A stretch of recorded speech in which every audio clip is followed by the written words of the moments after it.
வண்டியன் இல்லாத இடத்துல நொண்டியன் சண்டியன் தானண்டு අපේ ජනාධිපතිලා ප්‍රයිම් මිනිස්ටර්ලා කියන්න පුළුවන් අපිත් LGBT කියලා. කොච්චර අයියා අපිට කියන්න මේ රට ඉන්න සෙබලියෝ නෙවෙයි රණවිරුවෝ කියලා. නැත්තම් කියන ප්‍රභාකරන් රස්තවාදී කියලා. එයාටත් කියන්න බැරුව ඉන්නේ. බිහිසුණු අපරාධය. මෙතුමාට මේ අර්ජුන මන්ත්‍රතුමාට කියන්න කාටද තුවක්කු දුන්නේ? කවුද තුවක්කු ගෙනාවේ? ஒரு வருடம் கூட்டப்பட்ட டிசிசி மீட்டிங்கல்ல இந்த அபிவிருத்தி தொடர்பாக செய்த ஒரு வேலையை செய்ய சொல்லிடுமா உங்களால மக்கள் அங்க சாகும் வரைக்கும் உண்ணாவிரதம் இருக்கிறார்கள் காணிக்காக සමහරවා කංකාසන්තුරේ කාංකේසන්තුරේ ඒක හිස්ටොරිකල් වරායක් ඒකේ යම්කිසි වැදගත්කමක් තියෙන එක සීමාවක්. වරල්ලා අපේ රටට වරල්ලා අපි ටුවරිසම් ඩෙවලොප් කරමු LGBTQI කියලා. ඕවට ගෑ ගන්න මේ කුඩු ගාපු MPලා දැන් එකෙක් නැගිටලා කියන ප්‍රභාකරන් රස්තවාදී කියලා. ඔව් පොඩ්ඩක් සුජීව පොඩ්ඩක් එයා ඒ වෝඩ් එකටම ඔයාවත් යවන්න වෙයි. சும்மா கல்லுனற அது ஆக்காட்ட கூட பேக்காட்ட கூடாது ஒரு வேலையை சொல்லுங்க பஞ்சால்பணத்துல லட்சாவை இதோட கோயில கீழ வடேப்பி கூட இல்ல மே வக்கம் பரக்கம் கோயா கட்ட පුළුවන් සමහරට ඉංග්‍රීසි තේරෙන්නේ නැති ඉතින් බිග් කොච්චන් නගන්න කට්ටියනේ ඉන්නේ ඇමති කෙනෙක් කියලා ඉන්ටර්නැෂනල් ෆෝරම් එකේ බිග් කොච්චන් කියලා අහනවා ඌ අහනවා ෆ්‍රැක්ෂර්ද කියලා ගරු කතානායකතුමනි මම මන්ත්‍රීවරුන්ගේ ප්‍රශ්නවලට උත්තර දෙනවා මම පිස්සන්ගේ ප්‍රශ්නවලට උත්තර දෙන්නේ නැහැ. හරි? சின்ன சேனலுக்கு எதாக இருந்தாலும் அது கொஞ்சம் ஆதரவு கொடுங்க உங்கள் பொண்ணான கையை கொண்டு அந்த பெல்லில் தட்டிடுங்க அவங்களுக்கு சப்ஸ்கிரைபர் 5-10 ஏறுனா அவங்க மனசு சந்தோஷப்படும் அவங்க வீடியோவும் பாருங்கள். Sri Lanka is a safe, inclusive, welcoming destination for LGBTQI. ඒක සමහරට ඉංග්‍රීසි තේරෙන්නේ නැති ඉතින් බිග් කොච්චන් නගන්න කට්ටියනේ ඉන්නේ ඇමති කෙනෙක් කියලා ඉන්ටර්නැෂනල් ෆෝරම් එකේ බිග් කොච්චන් කියලා අහනවා ඌ අහනවා ෆ්‍රැක්ෂර්ද කියලා. නෑ කොච්චන් කිව්වා. ඒ වගේ කට්ටියට අපිට ඉංග්‍රීසි වලින් කියන්න බෑ. හැබැයි කියන්නම් පස්සේ ට්‍රාන්ස්ලේට් කරගන්න. ලෙස්බියන්, ගේ, බයිසෙක්ෂුවල්, ට්‍රාන්ස්ජෙන්ඩර්, ක්වීර් ඒ වගේ දැනක් මේ රට දැන් අපිට සිස්ටම් චේන්ජ් කරලා ලස්සන කරලා තියන්නේ LGBTQI වලට ලස්සන රට අපේ රට කියලා අපේ ටුවරිසම් බෝඩේ ලියුමක් දීලා තියෙනවා. ඒ කියන්නේ තව කාලෙකින් අපිට ඉස්සර පුටුවල් වල විනෝද දේවල් බලන්න පුළුවන්. හරිද? හැබැයි ඒවට මට කියන්න බෑ දැන් ওই එක දැන්වල වෙනවත් දන්නේ අපේ රටේ ඉන්න ලොකු ප්‍රධානියා ඇමරිකාවල LGBTQI වලට උන් ගෙදරත් කරන ඒවට මේ පාර්ලිමේන්තුවේ කරලා ඒවට දැන් රිපෝට් එක දීලා තියෙනවා. වරල්ලා අපේ රටට වරල්ලා අපි ටුවරිසම් ඩෙවලොප් කරමු LGBTQI කියලා. එතකොට හිතලා බලන්න මේ ඉච්චර කාලේ මේක බෞද්ධ රට මේ මෙච්චර කාලේ හිටපු හැම ජාතියම ලස්සනට ජීවත් වෙන බෞද්ධ මුස්ලිම් හින්දු රට දැන් වෙලා තියෙන්නේ LGBTQI රට. අපි කියනවා මේ දඩුවම් දෙන්න ඕන කෝපොරල් පනිෂ්මන්ට් දෙන්න බෑ. හැබැයි පේලිය ඉස්සරහට වාඩි වෙලා ඉඳගෙන LGBTQI කරන්න පුළුවන්. ඒ ඇමතිලාට ඒ ඇමතිකමක් කරන කට්ටිය දැන් රිපෝට් එක දීලා තියෙනවා ශ්‍රී Lanka is a very nice place to conduct LGBTQI transparent business කියලා. එතකොට හිතලා බලන්න. තව එකක් මට කියන්න කැමති මූලාශ්‍රන මන්ත්‍රීතුමනි මේක දැන් අපි කියලා තියන්නේ දැන් අර අපේ MPලා ඉන්නවා සමහරු ගිහලා ටැප් එක ඇරිනවා. සමහර ගිහිල්ලා ওই පාරවල් වල තියෙන පොඩි මේවට ගිහිල්ලා සීමෙන්දි දානවා. සමහර ගිහිල්ලා ওই බ්ලොක් කරලා අරගෙන අවිල්ලා මේ බිත්ති හදනවා. දැන් මේ රට මේ this is a parliament. කරුණාකරලා දැනගන්න මේක parliament. MP කියන්නේ සමහරවට තේරෙන්නේ නැතුව MP කියන්නේ මොකක්ද කියලා member of parliament. එතකොට MP කියන එක ඒ ගෞරවයක් තියෙනවා. සමහරව ඇවිල්ලා කියනවා නගිටලා පිස්සු ටිකක් මේ රටේ ඉන්න ගෑ ගන්න එපා බබාලා වාඩි වෙන්නකෝ අහන්නකෝ අපි කියන එක. අයි අද ওই කුඩු ගාලා ආයෙ සත දාන්න පටන් ගත්තා. ඒ කුඩු ගානේ නවිට ඕවට ගෑ ගන්න මේ කුඩු ගාපු MPලා දැන් එකෙක් නගිටලා කියන ප්‍රභාකරන් රස්තවාදී කියලා. නෑනේ ඉස්සරහත් නෑ පිටපස්සෙත් නෑ.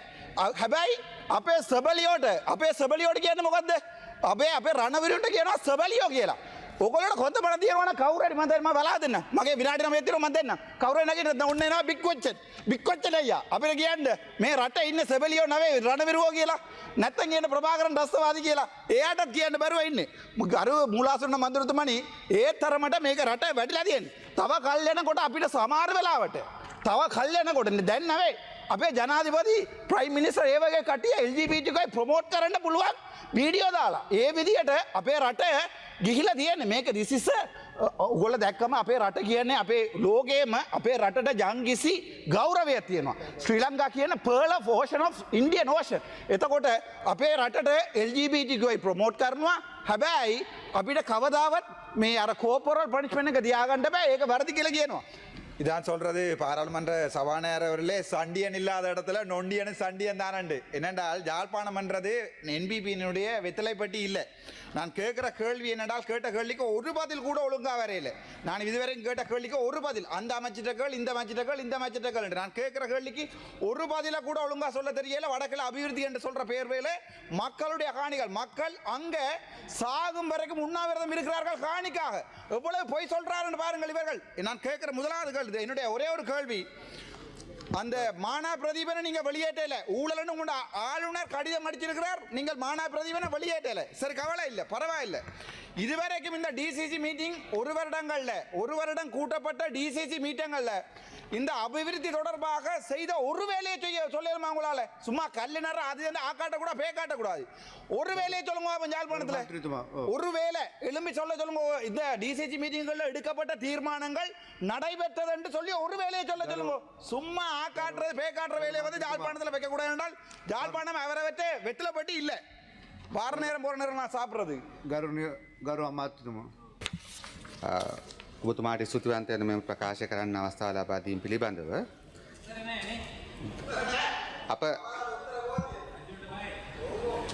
අප රජය පවත්වන විට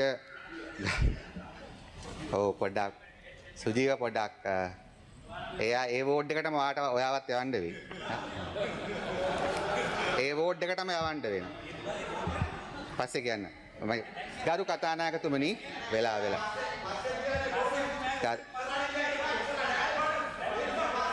ගරු අමාත්‍යතුමා ඔබතුමාලාගේ කලීක්ස්ලා ඔබතුමාලාගේ මිත්‍රයන්ගේ තියෙන කොලි ටික තමයි පේන්නේ. So you are proud of him. ගරු අමාත්‍යතුමා ගරු කතානායකතුමනි, මම මන්ත්‍රීවරුන්ගේ ප්‍රශ්නවලට උත්තර දෙනවා. මම පිස්සන්ගේ ප්‍රශ්නවලට උත්තර දෙන්නේ නැහැ. හරි? මම ආද මේ හතරවෙනි ප්‍රශ්නෙට උත්තර දෙන්න. මම මේ ඒ නිසා මම ඔබතුමාගෙන් ඉල්ලා සිටිනවා කරුණාකරලා මට උත්තර දෙන්න අවස්ථාව දෙන්න. නැතිනම් මේ බාධා කරන පුද්ගලයා එළියට දාන්න. ඔබතුමා පොයින්ට් එක මොකද්ද ගරු අයිතුමතුමා? එයා උත්තර දීලා නැහැ. දැන් කියනවා පිස්සුන්ට එහෙනම් මේක වහාම ඉවත් කරන්න කියන ලැජ්ජාවනේ. එක ප්‍රශ්න අහුවාම උත්තර දෙන්න කියන්න ඔයාලා කැමතිද? ලැජ්ජාව ඊට වඩා කොහෙද කියලා වඩේ පිටුටලා මේ වත්කම්බරකම් හොයා ගන්න පුළුවන්. ගරු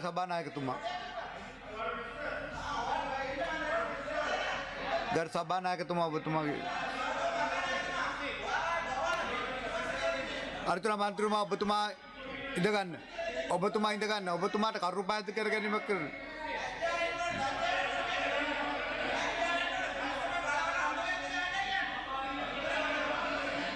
கடந்த வாரம் யாழ்ப்பாணத்தில் நடந்த சிறப்பு ஒருங்கிணைப்பு குழு கூட்டத்தில் தங்களுடைய தலைமையில் யாழ் மக்களுக்கு மிகவும் அடிப்படையான உட்கட்டமைப்பு வசதிகள் தொடர்பாக தாங்கள் மிகுந்த சிரத்தையுடன் சிறப்பான ஒரு கூட்டத்தை கூட்டியது நினைத்து பெருமகிழ்ச்சி அடைகிறேன்.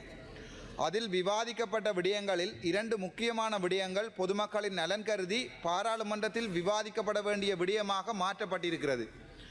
முதலாவது, பலாலி விமான நிலையம் சர்வதேச விமான நிலையம் என்று தாங்கள் சொல்லிக்கொள்ளும் ஒரு இடம். இரண்டாவது, காங்கேசன்துறை இறங்குதுறை, அதை துறைமுகம் என்றும் பொருள் கொள்ளலாம். வடக்கு மாகாணத்தின் அபிவிருத்தியில் எந்த ஒரு நபருக்கும் இல்லாத அக்கறையை இந்த அரசாங்கம் செலுத்துவது கண்டு பூரிப்படைந்து தங்கள் அரசாங்கத்தின் அர்ப்பணிப்புகளை நினைத்து பூரிப்படையும் பாமர மக்களில் நானும் ஒருவன்.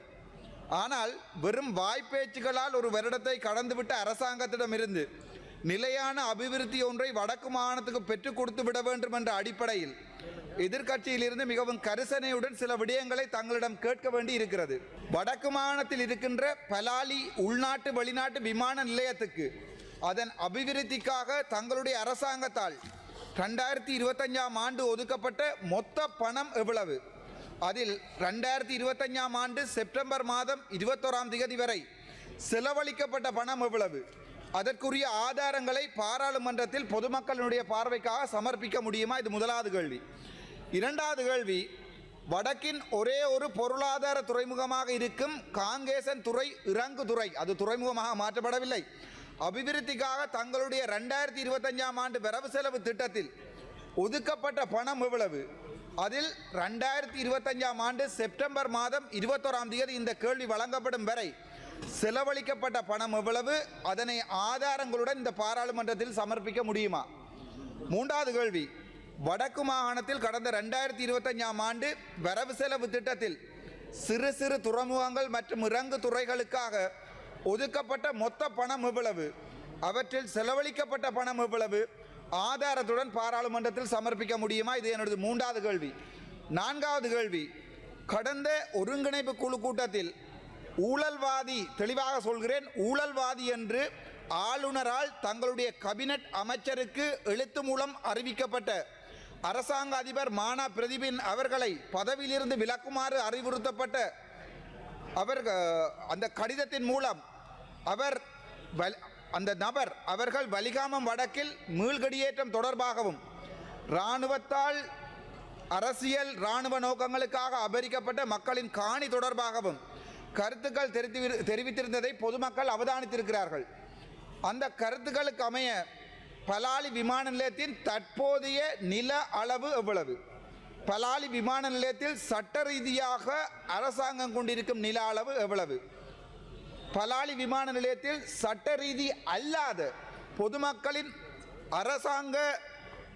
பொதுமக்களின் கையகப்படுத்தப்பட்டிருக்கும் காணியின் நில அளவு எவ்வளவு?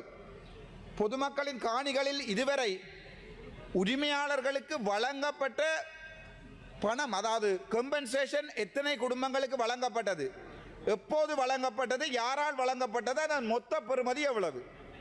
ஐந்தாவது கேள்வி, பலாலி விமான நிலைய விஸ்தரிப்பிற்காக கையகப்படுத்தப்பட்ட தனியார் காணிகளில் இதுவரை தங்களுடைய அரசாங்கம் விடுவித்திருக்கும் தனியார் நிலப்பரப்பு எவ்வளவு? தங்களுடைய அரசாங்கமா உரிமையாளர்களால் உரிமை கோரப்படாத தனியார் விடுவிக்கப்பட்ட காணிகள் எவ்வளவு, எத்தனை குடும்பங்களுக்கு அவை வழங்கப்பட்டவை? ஆறாவது கேள்வி, இலங்கையின் வடக்கு கிழக்கு தவிர்த்து வேறு எந்த பகுதியிலாவது தனியார் காணிகள் விமான நிலைய அல்லது துறைமுக அபிவிருத்திக்காக உள்வாங்கப்பட்டு இதுவரை பணம் செலுத்தப்படாமல் இருக்கிறதா? அவ்வாறாயின் அவற்றின் விவரங்களை ආධාරතුடன் පාර්ලිමේන්තුවට சும்மா சொல்ல வேண்டாம் ආධාරතුடன் සමර්පිக்க முடியுமா? තවත් කල් යනකොට ඒක ප්‍රශ්නයනවා. තවත් මං කියන්න. අහන්න. හරිද? දැන් අපි කියනවා අපි කිව්වා මෙච්චර කාලේ අපි බස් වල ගිහිල්ලා දේශපාලනයක් කරනවා කියලා. හොඳයි. අපි මේ ට්‍රේන් වල ගිහිල්ලා දැන් සමහර වීඩියෝත් දැම්මා ට්‍රේන් වල. අවිල බලන්න ඔය අපේ මේ මාධ්‍ය වල තියෙන ගේ එක තමුන් සමහරුට කාර් දෙකයි සමහරුට වාහන තුනයි. දැන් දැන් මේ තව 2000 ගෙන්නනවලු එම්පිලාට දෙන්න. අපි ආවේ මේ අපේ සල්ලි වලින් අපේ ඩයස්පොරා සල්ලි වලින් මං කිව්වා මගේ ඩෙන්ටි කාඩ් නම්බර් එක 86යි 18යි 0යි 32යි 95යි මගේ ටෝටල් ඇසෙට් එක අද මං ගාව දින ලක්ෂ 18යි. ඊට වඩා කොයිර සල්ලි තියෙනවා නම් අරන් දෙන්න මම තියාගන්න. හැබැයි ඒක එම්පි කෙනෙකුට නැගිටලා කියන්න උන්ගේ වත්කම් බරගම් එක ඩෙන්ටි කාඩ් නම්බර කියන්න මික්කොච්චින යට අහන්න එයාගේ ඩෙන්ටි කාඩ් නම්බර පුළුවන් කියන්න බෑනේ.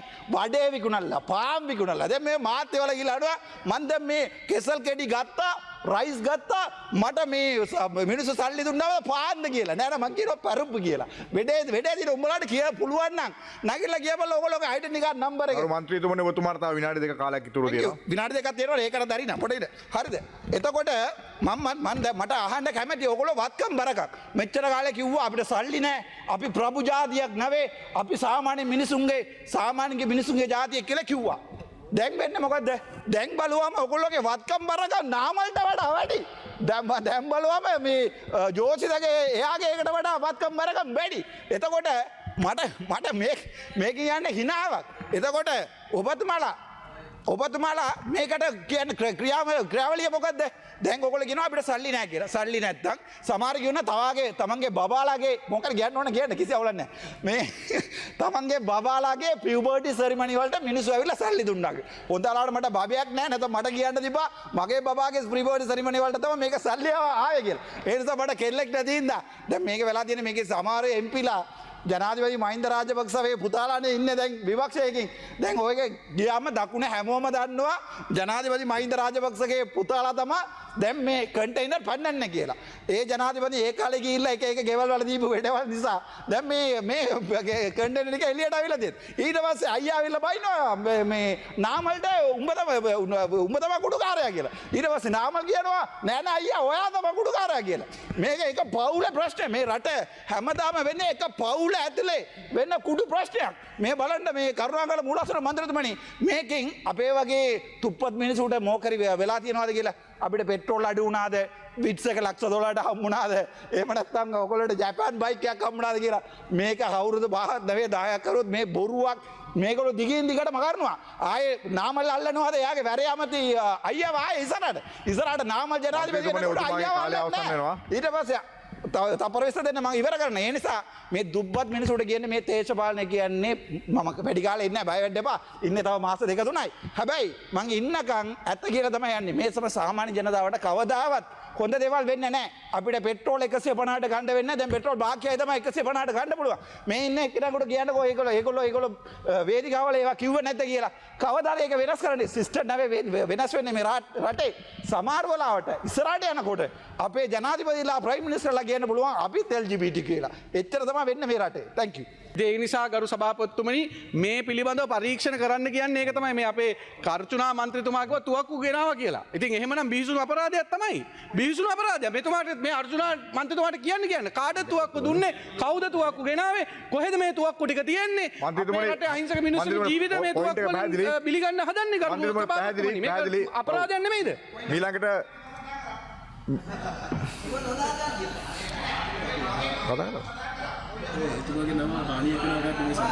ඔබතුමාගේ නම හානියක් වන ආකාරයට මේ සභාවේ භාවිතා වුණේ නැහැ.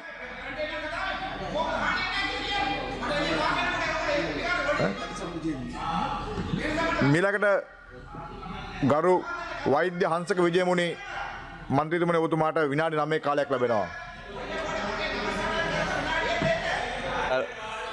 මුලාසන රූඩ ගරු මන්ත්‍රීතුමනි ඇත්තටම අපි சின்ன சேனலுக்கு எதாக இருந்தாலும் அது கொஞ்சம் ஆதரவு கொடுங்க. உங்கள் பொண்ணான கையை கொண்டு அந்த பெல்லில் தட்டிடுங்க. அவங்களுக்கு சப்ஸ்கிரைபர் 5-10 ஏறுனா அவங்க மனசு சந்தோஷப்படும். அவங்க வீடியோவும் பாருங்கள்.